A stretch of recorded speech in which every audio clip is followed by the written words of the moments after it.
Welcome to the Get Good at Presenting podcast with Lee Jackson. Hi, welcome to Get Good at Presenting. On today's episode, I've got with me a very special guest because he is an award-winning speaker.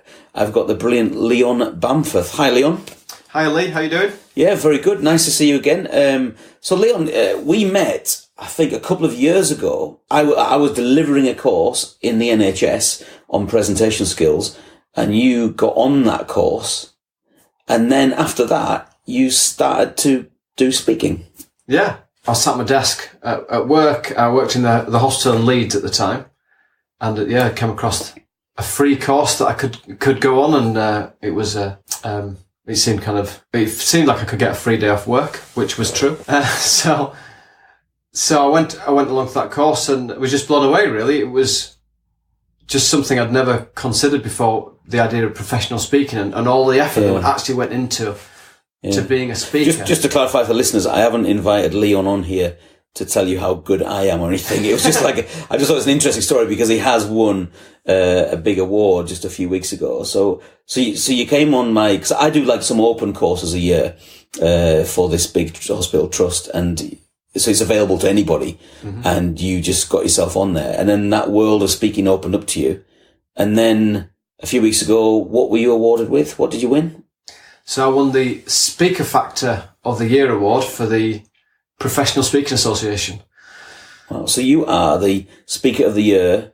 They call it Speaker Factor, I guess, kind of an X Factor kind of thing. Yeah. Speaker Factor, Speaker of the Year in the UK and Ireland. So that's a pretty big deal. So Leon, why don't you tell me a little bit about the kind of journey from understanding that you can, from public speaking into professional speaking into kind of competition speaking, really. Why don't you tell us a little bit more about that journey? I went along to the PSA for a couple of times. Yeah. Saw Sharon Amesu. She was the 2016 Speaker Factor winner. And that's right, excellent speaker. Yeah. Excellent speaker. She did a really good job at deconstructing her speech. And I was watching that and thinking, I'm going to win that. So, wow. In fact, I rang up my little sister. After I'd won, I came off the stage and obviously pretty elated, rang my little sister in Spain and said, I've won it. I've won the competition. And she said, well, you did tell me you would. All right, so you were that. Reminded me of a conversation 2 years ago. Yeah, so you were that sure that you really wanted to go for it, because not many people have that surety. So that I'd like to be on a stage, I'd like to speak a little bit, but you really did say, I really want to go for that. Yeah. Okay. I wasn't sure I'd win it, obviously, because I knew, and there was some pretty tough competition I was up against, but I knew I was going to give it everything I could to win it. So explain to people listening on the podcast, and how did you become the Speaker Factor Speaker of the Year? What did you learn? What presentation skills did you actually learn to get to that high level of being on a main stage in front of 200 other professional speakers, which is quite a tough crowd, right? Yeah. Actually, they're very nice, I think, but for your own anxiety, it feels like a tough crowd. Yeah, right? I knew that every mistake that I made would be analysed and overanalyzed because obviously the people doing it for years and years.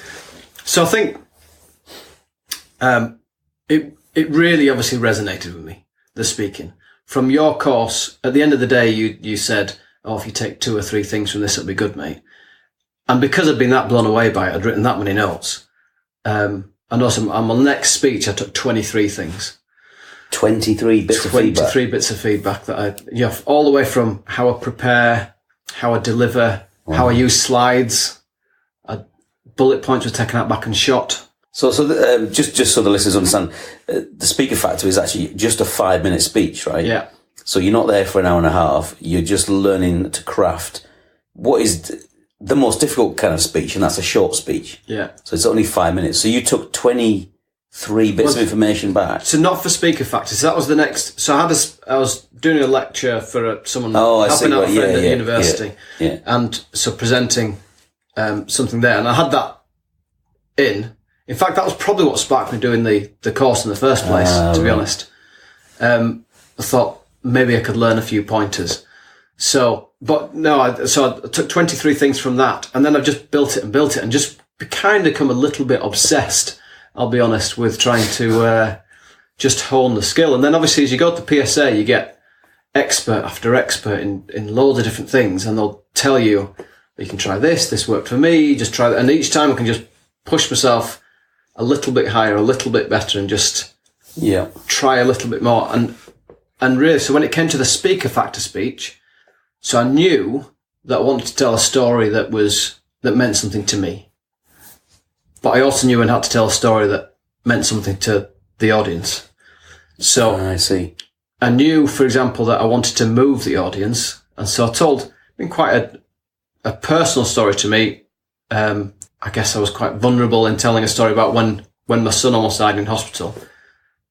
So I knew I wanted to tell that story. But the thing that I struggled with for about a year was, how on earth do I tell a story about a child that's almost about to die and not just leave everyone depressed? And so I really struggled with that. Yeah. So in speaking, we talk a lot about light and shade. Yeah. You know, and if we're not careful, like, you can be all shade or you can be all light, you know, and none of those are actually good. Yeah. I think that if you have a speaker who's so hyper and so happy, it's actually quite a bit off-putting. Yeah. Do you know what I mean? That you want to know, they must have a bad day occasionally, you know, and if you have a speaker who's talking about the tough times, but then just really goes deep and dark, then that's it. So the key is to get the light and the shade, isn't it? Yeah. And so you learnt that process of, I guess, lightening up what was quite a difficult subject then. Yeah. So I just keep on bouncing ideas off different people. So, I went across and saw Ricky once, was over in the Northeast. That's Ricky Arundel. She's a speaker, I asked that question, and she specifically said, make sure they go, when they go deep, you've got to bring them out really quickly. So I was trying to find that thing where, so there's a bit of humour at the start of my speech. I had the introduction, then my main story. You've only really got, in 5 minutes, you've got time to make one point. You've got one thing that everything has to tie together. So I had my introduction, which set it up and was a bit light-hearted. My story, which was very real and very tough time for me. And then the ending, the close of the speech. So you have this structure of story, point, example. So the story at the point, and that's when I try to have a little bit of humour at that point to bring them out, and then talk, well, how is this relevant for you? Why do you care about this? Sad story I've just told you. Yeah, I understand. So a short speech is always very difficult to do, like we've said, and like I've mentioned several times, I'm sure, on this podcast. But now you've done longer talks, because you've gone out now and spoken to various speaking, like other speaking clubs like the PSA and stuff, about how you crafted a 5-minute speech. And now you've had space. Does it feel different doing like a 45-minute than it does doing a 5-minute? Do you feel you've got the more breathing room now? Because you can't plan it in the same detail, can you? No, you absolutely can't. And so one of the concepts that's really helped, which was from your original training back when, is you talked about chunks. Make sure you're chunking things up. Yeah. And so for my 5 minutes, I had 3 chunks. My introduction, my story, and then closing it. Yeah.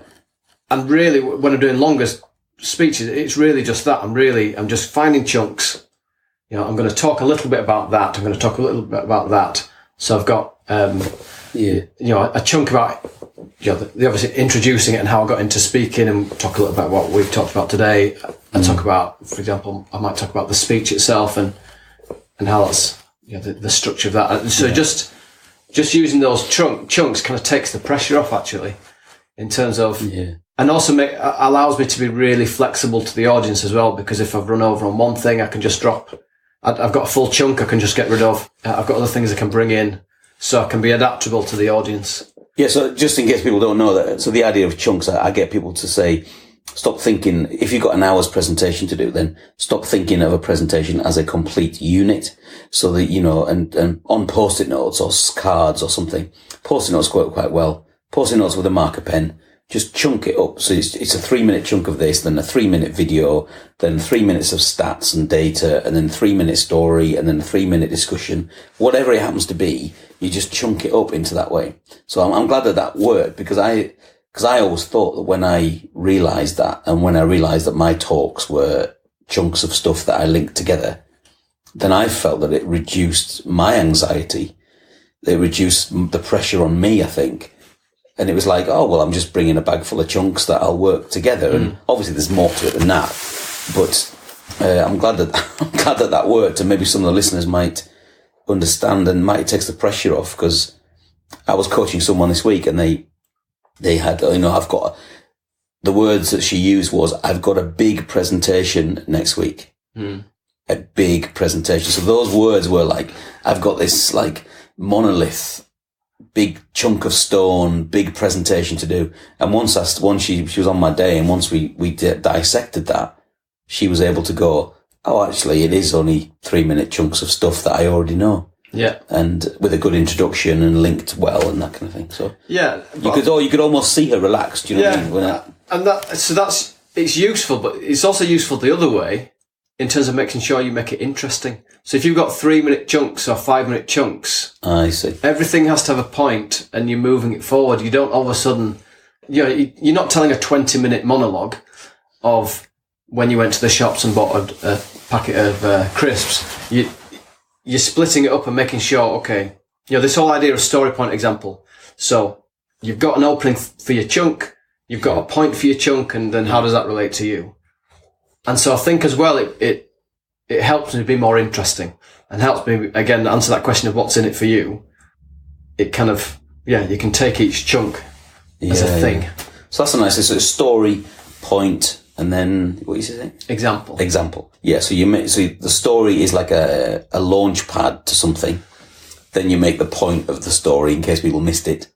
Some people tell stories and just let them hang, but most audiences need you to unpack something, And then you use what did that mean for you? How did you unpack that in your life? Because when your son was in hospital and you weren't sure whether he was going to live or die, how did that affect your life? And we were talking earlier, and one of the ways I remember from your talk, and you mentioned it earlier before we were talking now, is that actually is the way you've chosen not to waste time on social media anymore. Yeah, exactly. So that's been a direct result of, I guess, the values in your life changing a little bit, the priorities maybe? Yeah, no, that's exactly right. So in my 20s, I read a lot of books, fiction books. And that's not necessarily a bad thing. Of course not. But to the extent that I took it, it was a bad thing, because it basically meant I wasn't achieving other stuff. I was just reading a lot of books.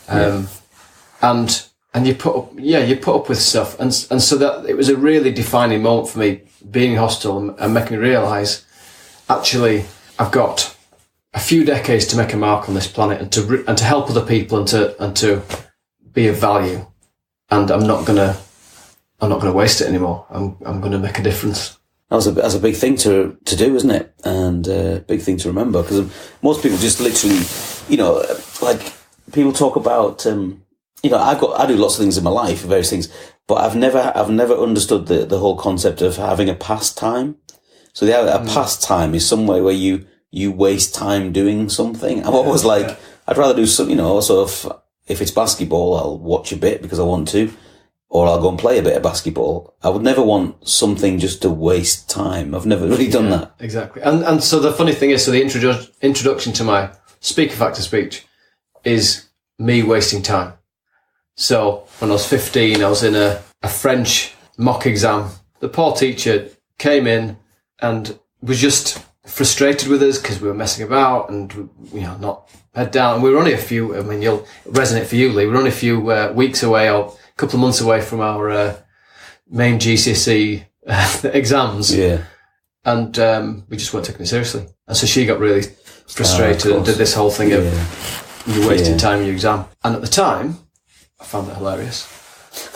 Because you were 15, Because I was 15. And, of course, yeah. Yeah. But then over time you start to think, Yeah, you're right. Because when I do motivational talks in schools, just they bring me in often pre-exam. So we're recording this at the beginning of March, and I'm getting emails and phone calls now that are saying, because they want me to come in now in April, just before or just after Easter.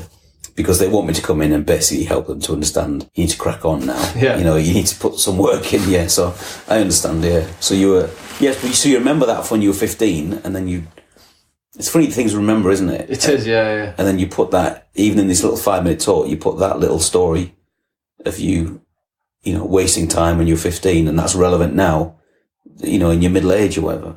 I mean, I think I remembered it because it was such an exasperating moment for that poor teacher.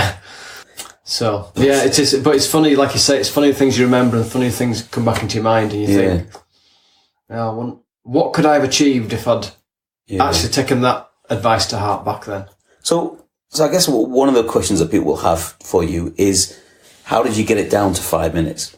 So you chose the story of the teacher, you chose the story about your son, but how did you get rid of, I guess, another 20 minutes worth of stuff? So what was the process of you getting rid of other stuff? So, and for me, this is the strength of the PSA.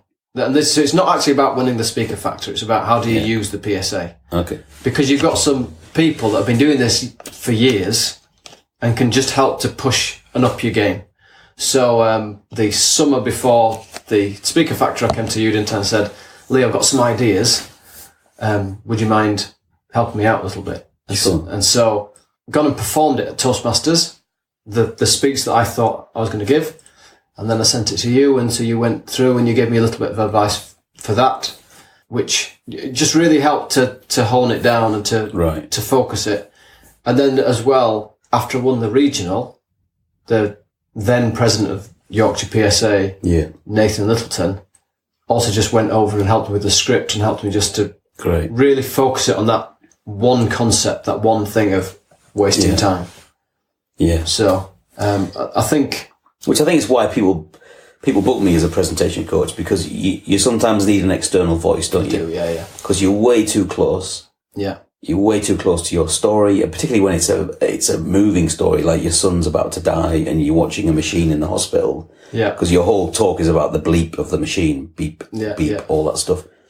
So that's why having some external voices helped you, I guess. Yeah. And I think having the thing of what's in it for me as well really helped. Yeah. So because obviously in that story, that was a 1 moment or 1 week, I guess I describe, in a 6-week experience. And I could have literally taken the whole time telling every story and every different part of that. But intention is about, well, what do I want to say? What is it that I want to get across? And then what helps me tell that story?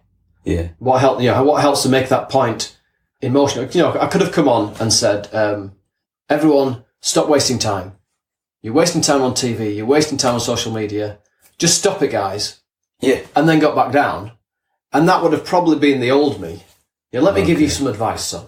Let me see, that patronising, it's all about me thing and me showing how clever I am. Yeah. Whereas the new version that you start to learn is actually, if anything, it's a great partnership, whereas this has to be something that means something to you. So how do we work together? How do I give you something that is impactful to you and means something to you? Yeah, so I guess that's the way I kind of put it down. Because I've heard you talk 3 or 4 times, I guess, performed probably 3 or 4 times, and then also seen it in different contexts. But I think what we're trying to get at here is that the power of the story, you tell the story alone, and the story almost does the teaching for you. Yeah. So that people go, oh yeah, I do waste a lot of time. Rather than you going, you should, and and having 7 bullet points which say, here's the reasons why you're wasting time. The story itself comes alive. And that's the power of story, isn't it? That a story stands on its own sometimes, and you stop, and sometimes the story doesn't need a reflection. I mean, I've told some stories, or I've seen other speakers tell stories, and then you can just hear this silence come over the room. And if they're a good enough speaker, they just pause at that point, just let the penny drop. I do it in schools a little bit, just let the penny drop, and then you move on quietly, and you don't need to say much else, which you can't in 5 minutes, because you can't say a lot in 5 minutes. But interesting, that was the feedback from the regionals to the semi-finals. Yeah. The biggest thing was, because obviously you've got 5 minutes, and you've got to have it in 5 minutes, and if you go over 5 minutes, they take you out back and shoot you. Which is harsh, but it's a really good example for everyone else that you should never go over as a speaker. Yeah. So, you get marked down and or disqualified, I guess. If you kept going on, if it was 7 minutes long, you would be out. Basically. Yeah, exactly. Yeah. So and actually, that's a lesson for speaking as well, isn't it? You can't just go over it and just because you think it's, again, this is about you. Just because you thinking this is gold, your client's thinking, or your audience thinking, well, why have you just talked to a lunch break and everything else? Yeah. But no, so the pausing point was what I was told. So what I didn't do is allow people, I'll tell a story that means a lot to me, and then I just rattled straight on after so James in hospital and James wasn't very well, rather than just allowing them that time just to think that through. And again, in terms of the material, I actually specifically took material out so I could add pauses in. Wow. So the power of the pause is so much that you remove material. So you remove blah, blah, blah to get the bigger pause. Yeah, that's a good point. Yeah. And some things that I really wanted in as well. There's some stuff that I really liked that I had to get rid of because it didn't focus in, it wasn't close enough to the central point. And I needed the audience to have that time just to... Yeah, which is what happens a lot. So when people do presentations, they might rehearse it at home. I mean, I'm not a massive fan of over-rehearsing. I think over-rehearsing is terrible. But you can rehearse little bits of it and you can work it out. And some people time it. And people have come to me and they've been given half an hour in a program, in a conference. So they've been at home, sat in their bedroom or sat in their office or in the car, timed it to 29 minutes and 53 seconds.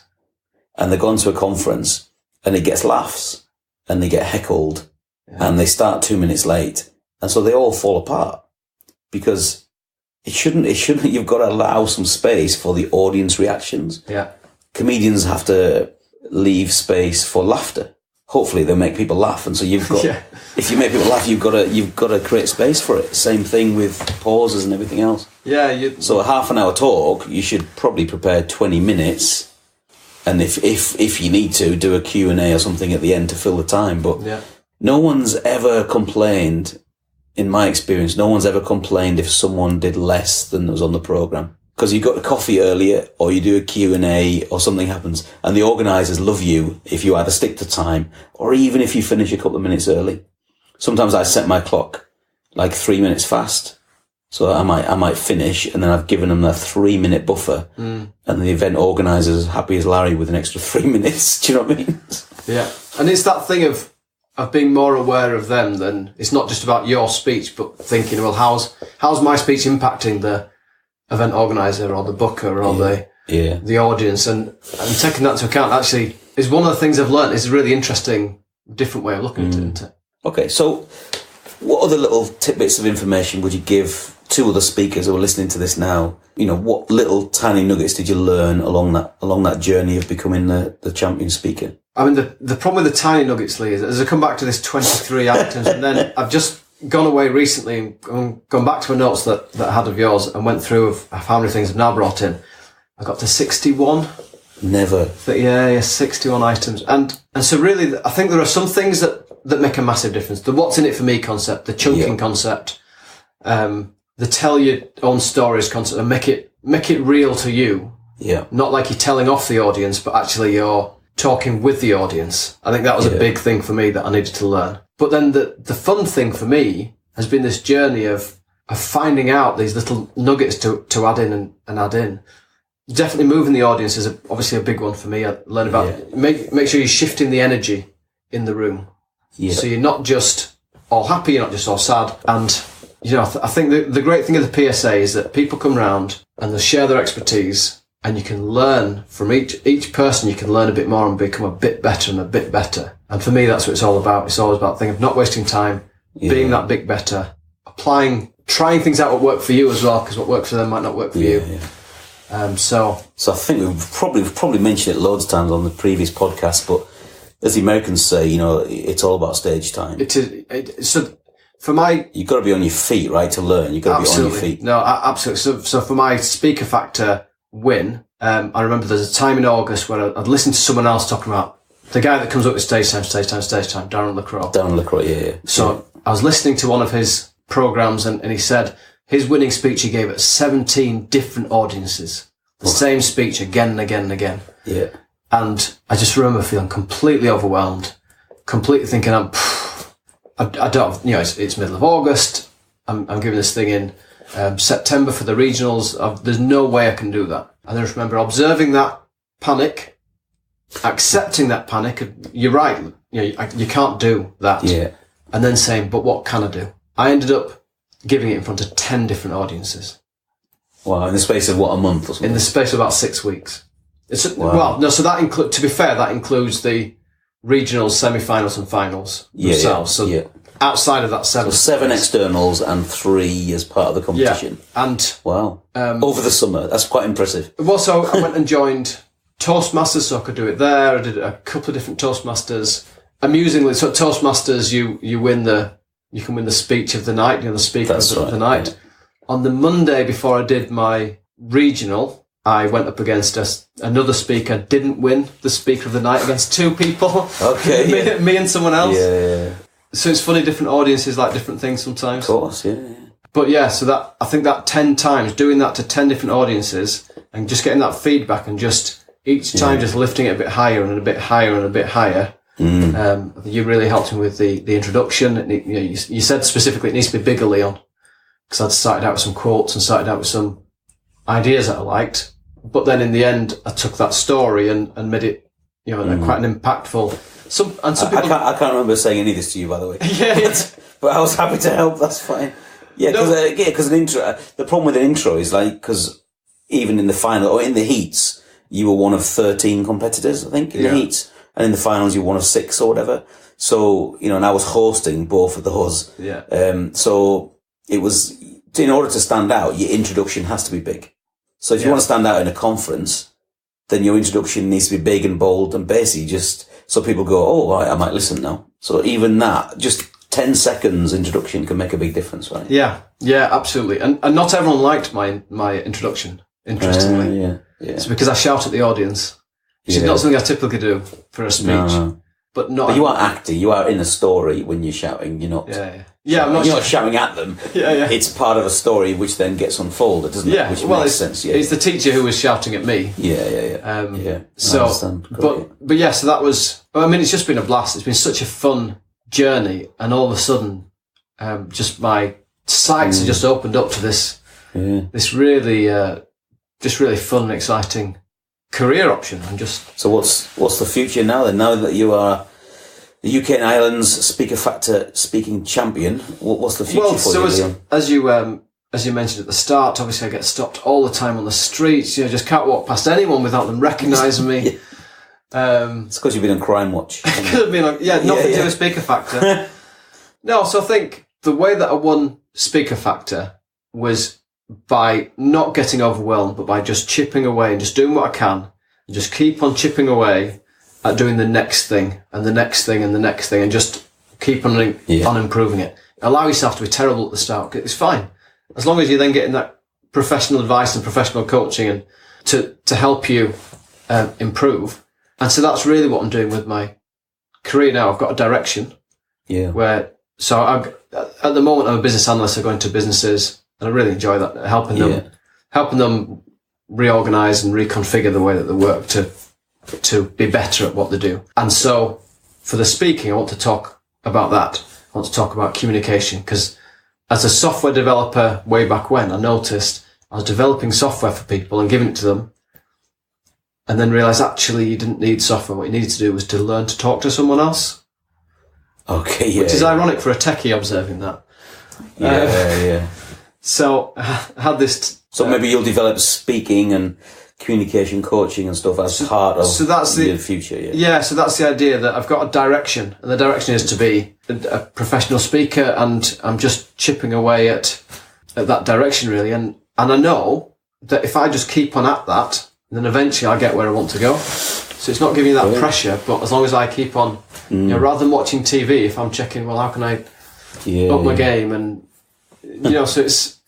so that's my plan anyway. So it's a lot of fun. I'm really excited. That's good. And that's actually it's good advice for someone, because I get lots of contacts and phone calls and people, I want to be a professional speaker. And actually it's terrible advice to say, right, give up your job today and get on with it. You are better transitioning into something. If you're making a career change, you're better transitioning. I did that in the end. I used to run a charity, And then I went down to 3 days a week. I went out to 4 days a week and then 3 days a week. And on the other 2 days, I was developing this thing called professional speaking. And it was, I spent a year not really knowing what I was doing, if I'm honest, but at least I had the time to not know what I was doing. And that was the first part of my journey. Do you know what I mean? Yeah. And that was nearly 11 years ago now. So yeah, it's good to transition, I think. And then obviously you can still pay your mortgage while you're transitioning. Well, which is helpful. As we were discussing before we started, I've got 5 kids. So there's no way that I can just give up my job and just jump into this. But actually, I don't need to. No. I can just keep on chipping away as long as I've got the direction. Yeah. Because in reality, this is the first time I've come across something where I'm thinking, I'm going to do that in some aspect about my career for the rest of my career. It's the first time I've had that. This is something I really want to do.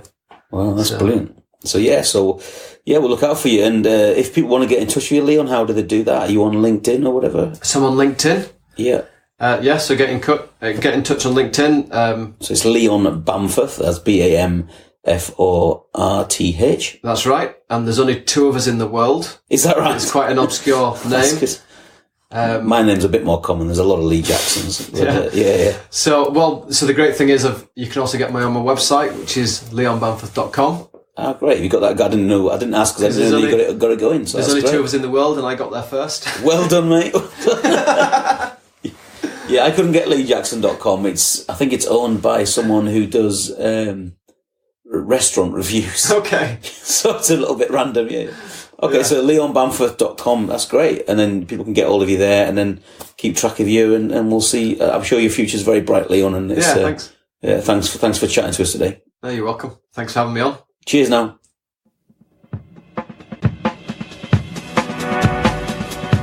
Thanks for listening to the Get Good at Presenting podcast with your host, Lee Jackson. If you'd like to know more about Lee's work as a motivational keynote speaker and presentation coach, visit his website at leejackson.biz. That's leejackson.biz.